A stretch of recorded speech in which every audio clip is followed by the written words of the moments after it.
Simpleng luto ng gulay pero tiyak marami kang makakain. Tara at magluto tayo ng simpleng luto ng pechay.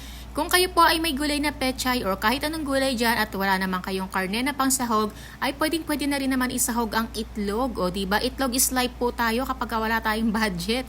So eto nga po, nagisa lang ako ng sibuyas, bawang at saka kamatis. At dahil wala na po kami masyadong stock, ay kalahati lang po ng kamatis yung aking ilagay.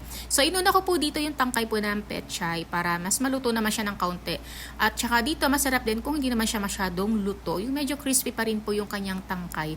So dito po, isang tali lang po ng pechay yung niluto ko. Naglagay ako ng konting tubig.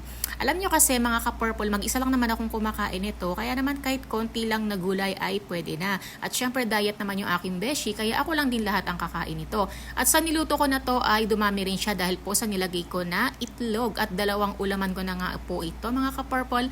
At dahil isang beses lang ako kumain ng kanin sa isang araw ay hanggang kinabukasan ko na ito. O diba? Lagyan natin ng dalawang itlog. Pero kung kayo naman po ay maraming gulay na lulutuin at nakukulangan kayo sa 2 perasong itlog, aba edi isang tray ang ilagay nyo. Charis lang. So ayan, diba luto na kaagad siya at madali lang naman maluto yung ating itlog. So ayan, ready na ang ating ginisang pechay na may itlog. Ang sarap at talaga namang ready na ang aking isang rice cooker na kanin. Ay 1 cup ng kanin. Yun lang. Bye!